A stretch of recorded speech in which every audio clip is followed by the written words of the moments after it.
साल 1962। हिमालय की बर्फीली ऊंचाइयों पर दो प्राचीन सभ्यताएं आमने सामने खड़ी थीं, भारत और चीन। सदियों पुराना इतिहास, संस्कृति, परंपरा और शक्ति की विरासत अब एक अनिश्चित सीमा रेखा पर आकर ठहर गई थी।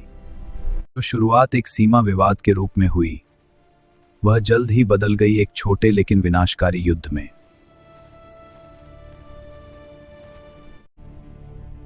यह केवल भूभाग की लड़ाई नहीं थी, यह भ्रम, अहंकार और तैयारियों की परीक्षा थी।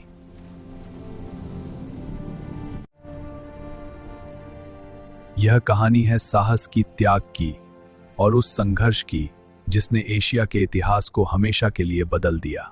1962 की इस जंग की जड़ें कई साल पहले बोई जा चुकी थीं। हिमालय की ऊंची चोटियों के बीच खींची गई एक अधूरी और अस्पष्ट सीमा आने वाले संघर्ष का केंद्र बन चुकी थी। पश्चिमी सेक्टर में स्थित अक्साई चिन, भारत के अनुसार यह लद्दाख का हिस्सा था, लेकिन चीन इस क्षेत्र पर नियंत्रण रखता। यही नहीं, चीन ने तिब्बत और शिनजियांग को जोड़ने के लिए वहीं के लिए रणनीतिक यहीं से बनाई। पूर्वी सेक्टर में था नेफा, जिसे आज हम अरुणाचल प्रदेश के नाम से जानते हैं। भारत ने 1914 में निर्धारित मैकमोहन लाइन को अपनी आधिकारिक सीमा माना। एक ओर पश्चिम में अक्साई चिन, दूसरी ओर पूर्व में नेफा। दोनों क्षेत्रों में अलग अलग दावे, अलग अलग दृष्टिकोण और एक ऐसी सीमा जिसे दोनों देशों ने अलग तरीके से देखा। युद्ध अचानक नहीं हुआ था, यह वर्षों से बढ़ते तनाव, राजनीतिक गलतफहमियों और रणनीतिक टकराव का परिणाम था। साल 1959। तिब्बत की बर्फीली वादियों में हालात बदल चुके थे। राजनीतिक असंतोष और सख्त कार्रवाई के बीच एक ऐतिहासिक निर्णय लिया गया। तिब्बत के आध्यात्मिक नेता अपने अनुयायियों के साथ हिमालय के खतरनाक दर्रों को पार कर रहे थे।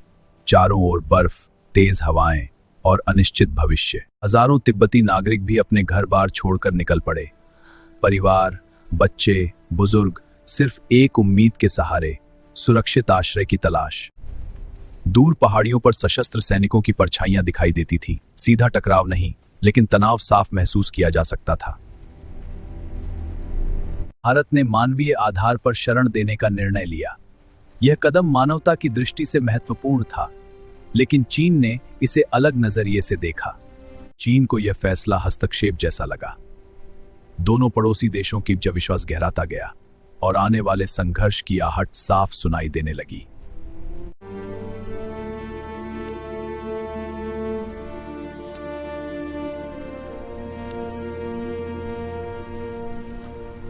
उन्नीस 1960 के दशक की शुरुआत।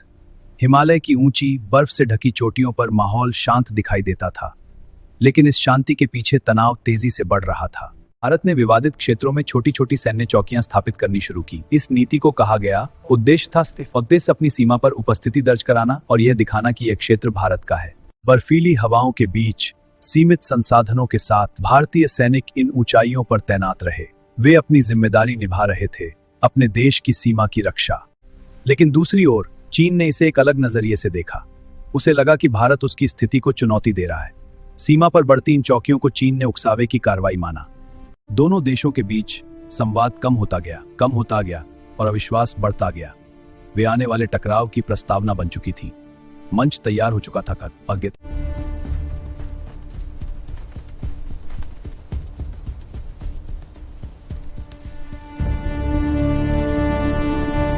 20 अक्टूबर 1962।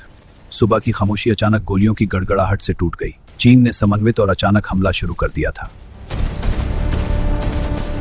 दाख और नेफा दोनों मोर्चों पर एक साथ हमला हुआ। अब के कान ऊंचाइयों पर गोलीबारी की चमक और विस्फोटों की आग सफेद बर्फ को धुएं और राख से ढकने लगी। भारतीय सैनिकों ने तुरंत जवाबी कार्रवाई की, लेकिन हालात बेहद कठिन थे। कई सैनिकों के पास पर्याप्त सर्दी से बचने के कपड़े भी नहीं थे। चीनी सैनिक संगठित और तैयार थे। वे रणनीतिक ढंग से पहाड़ियों से नीचे उतर रहे थे। हमला सुनियोजित था और उसकी तीव्रता ने भारतीय मोर्चों को झकझोर दिया। हर तरफ अफरा तफरी का माहौल था।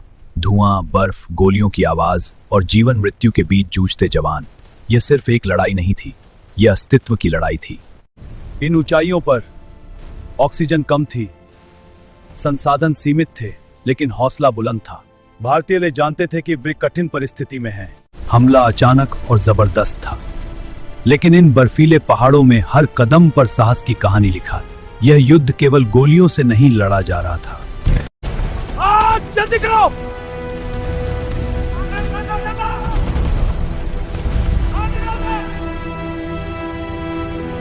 लद्दाख की बर्फीली ऊंचाइयों पर रेजांगला का वह दर्रा जहां इतिहास ने वीरता की एक अमर गाथा लिखी। करीब 120 भारतीय सैनिक, चारों ओर से घिरे हुए, सामने हजारों की संख्या में बढ़ती हुई दुश्मन की टुकड़ियां, संख्या में कम लेकिन साहस में अडिग।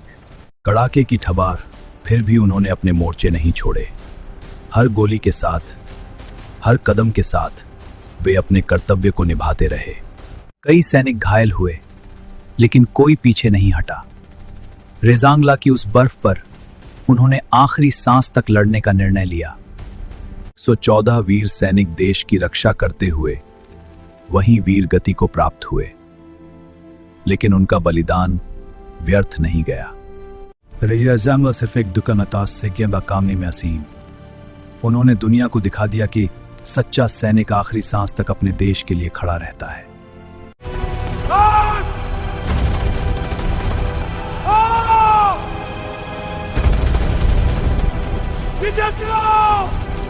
21 नवंबर 1962, लगभग एक महीने तक चले भीषण संघर्ष के बाद चीन ने एक तरफा युद्ध विराम की घोषणा कर दी। हिमालय की बर्फीली चोटियों पर अचानक सन्नाटा छा गया। जहां कुछ दिन पहले गोलियों की आवाज गूंज रही थी, अब सिर्फ ठंडी हवाओं की सरसराहट थी। चीनी सेनाएं नेफा क्षेत्र से पीछे हटने लगी, लेकिन पश्चिम में अक्साई चिन पर उनका नियंत्रण बना रहा। सीमा की रेखाएं बदल चुकी थीं और साथ ही बदल चुका था विश्वास। थके हुए सैनिकों के चेहरे, भारतीय सैनिक थके हुए इन पहाड़ों को निहार रहे थे। यह जीत या हार से कहीं अधिक था। यह एक कठोर सबक था। यह युद्ध केवल एक महीने चला, लेकिन इसका प्रभाव पीढ़ियों तक महसूस किया जाएगा। 1962 की यह कहानी आज भी हिमालय की बर्फ में गूंजती है।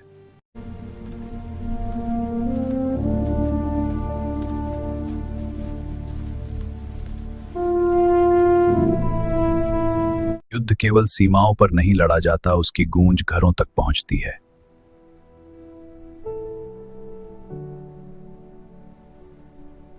1962 के इस संघर्ष में लगभग 1300 भारतीय सैनिकों ने अपने प्राण न्यौछावर किए। दूसरी ओर करीब 700 से 800 चीनी सैनिक भी इस युद्ध में मारे गए। यह सिर्फ आंकड़े नहीं हैं, ये अधूरे सपनों की कहानी है। ये उन परिवारों की पीड़ा है जिनके अपने कभी वापस नहीं लौटे। माओ ने अपने बेटे खोए, पत्नी ने अपना सहारा, बच्चों ने अपना भविष्य। हिमालय की बर्फ पर बहा रक्त दोनों देशों के लिए एक गहरी चोट बन गया। युद्ध खत्म हो गया, लेकिन उसका दर्द पीढ़ियों तक महसूस किया गया।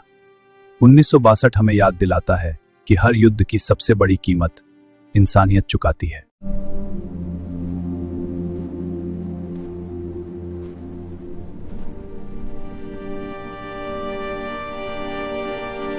1962 का युद्ध भारत के लिए एक कठोर चेतावनी था।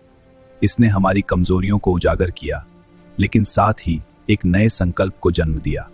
हिमालय की उन बर्फीली चोटियों पर मिली चुनौतियों ने देश को अपनी रक्षा व्यवस्था पर पुनर्विचार करने के लिए मजबूर किया। सैन्य ढांचे में बड़े सुधार किए गए, भारतीय सेना का विस्तार हुआ, सीमाओं तक पहुंचने वाली नई सड़कों का निर्माण शुरू हुआ, पहाड़ों में बुनियादी ढांचे को मजबूत किया गया, सैनिकों के लिए बेहतर प्रशिक्षण और आधुनिक उपकरणों की व्यवस्था की गई। विदेश नीति में भी महत्वपूर्ण बदलाव आए। भारत ने अपनी कूटनीतिक रणनीतियों को और सशक्त बनाया। अब देश केवल प्रतिक्रिया नहीं देगा, बल्कि पहले से तैयार रहेगा। यह युद्ध हमें झकझोर गया था, लेकिन इसी ने भारत को और मजबूत बना दिया। कमजोरियों ने रास्ता दिखाया और संकल्प ने राष्ट्र को नई शक्ति दी।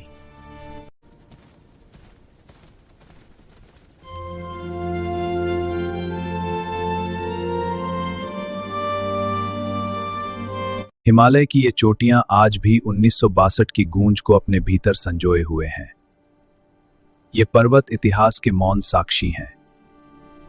इंडो चीन युद्ध केवल जमीन का विवाद नहीं था, यह सम्मान, धारणा और तैयारी की परीक्षा थी। इसने हमें सिखाया कि शांति की रक्षा के लिए शक्ति और सजगता आवश्यक है। 1962 के सबक आज भी दोनों एशियाई शक्तियों के संबंधों को आकार दे रहे हैं। संघर्ष बीत चुका है, लेकिन तैयारी, सतर्कता और इतिहास की यादें अब भी इन सीमाओं पर पहरा दे रही हैं।